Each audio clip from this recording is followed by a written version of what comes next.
So we're making poached, caught in Alaska salmon tonight, and this is coming to you from Washington, which is not anywhere in Alaska. I have put some olive oil in this baking dish, or whatever it is, pan, and I'm going to heat it up because I want to make the salmon skin stick to it a little bit. So I forgot to turn the oven on until just a couple minutes ago, so I'll heat it on the top of the stove, the burner, and put the olive oil into my skin. So meanwhile, I'll take out these... That was dramatic. I'll take out these salmon pieces out of this bag that they were frozen and thawed in the refrigerator, and they're perfectly lovely. So I'm going to just put them in that pan just as they came out and just not keep their juice. So I just want to put it all in the pan right now. So that's what I'm going to do. It's my birthday. Okay. And I'm sort of putting them... Can you zoom in on this pan? Videographer? Our videographer, Velma. Zoomed in on the pan. Zoomed in. So can you see I'm sort of putting these all skin side down, and you can sort of hear them hissing. And stuff. And I'm sort of done with this, I think. So I'll just put it in there. Oh yeah, look, the plate. It's a moose. It sort of represents the Alaska of the salmon. Okay. And while they sear the skin to the pan, I'll move it out a little bit so it doesn't burn. I just want them to stick the skins to the pan. What I'm going to do is I'm going to put some of my favorite kind of mayonnaise on top of the fish fillets. Okay, it's getting a little excited. You want kind of medium heat, but I was getting all in a hurry, so here we go. So we're putting the mayonnaise. I know that's weird, but it's going to be good. Put the mayonnaise on the fish. Okay. It's probably seared to the pan enough now. Alright. Oops. I probably shouldn't keep sticking this knife from raw fish back into mayonnaise, but whoops, and the jar is almost finished, so it won't really matter. I was going to cook with the rest of this mayonnaise, but don't try this at home. Okay. Alright, so I've got mayonnaise on here. Now we're done with the mayonnaise and butter. Okay, and so now I have some parsley from the garden, from last year's garden, and I'm going to take, because of about this much fish, I'm going to take about that much, and I'm going to do that and put it all over the fish, and a lot landed on part of the one fish, but you don't have to worry about that because it's really good.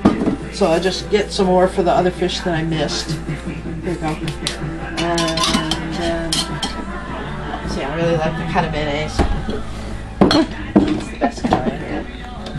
And some dill from the garden from last year. And I'll put about, so for this much fish, about that much. Stay right there for a second. Okay. Okay, right there. Okay. Okay. Not that much. Okay. It seems blurry. I don't know if it's because of the setting. Oh, it might be because it's kind of dark. This might not work at all, but it's just fun to do. It is fun. Okay, so I'm going to sprinkle that dill. I might have taken actually too much dill. You don't want as much dill as parsley. You want the salmon flavor to come through. It comes through parsley, but it doesn't come through too much dill. So I'll put a little bit of dill back because I took a little too much. Okay. And then some half and half. And what I'm going to do is I'm going to try to mist the fish with it because I want the mayonnaise to mostly be with it, but I want to splash a little bit on the edges of the fish. And Velma, can you see how this is with the, can you catch this with the? Yes. It's got a lot of half and half in there. It's not all the way up to the top of the fish, but it's about to the middle of the fish. It's beautiful. And then we're going to put it in the oven. And I can't remember if I covered it or not. Yes, I covered it. Okay, so 300, 350? Yeah, 350. Okay. Thank you. Okay. Hi, hero.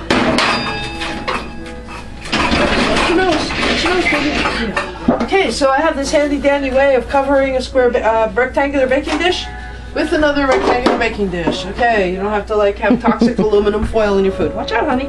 Watch out. I have to open the oven. So I'm going to open the oven and I'm going to, well, it's not hot yet, so I don't need an oven mitt. Put it in. Oh, it'd be good to turn it on. It's a new stove. And I don't know how it works yet. Watch out. Good dog. So, since I didn't preheat it, it's going to be an extra 15 minutes for it to get hot. But I'm going to cook it for about a half an hour and then I'm going to take the lid off. And we'll see you again then. Right, action. So, it's a half hour later, plus a few minutes for the stove to heat up. And I'm going in the stove with oven mitts. Turn over the baked potatoes. They grew in the garden. Take this thing out. Let's take a look at how the salmon is doing. Ah, yes, that's exactly how it's supposed to be. Let's see, I need to check it to see how close we are to done. We're very close, which is perfect. Okay, in case I forgot to take this out of the refrigerator.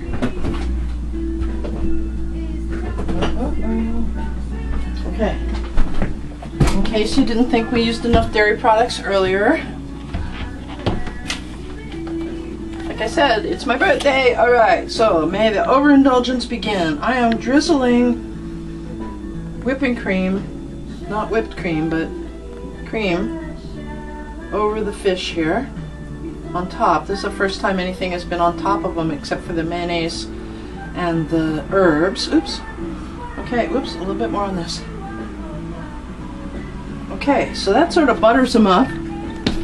And then, using oven mitts, trying to remember that hot things come out of the oven, I'm going to put it back in uncovered. See what we have here? Going back in. And I think we'll give it 15 minutes. You can take these off now. No, Cut. go. Actually, okay, I have a spatula. Again, oven mitts. I highly recommend them. And the oven is opened. Ah, salmon is done. The taters are done. Yummy, yummy. And the squash is done. And we'll put some grated Romano cheese, thanks to Karen, on this squash. And we'll put this right on our plates. Have baked potatoes and mittens. Thank you for coming to dinner. Sorry there isn't enough. Bye.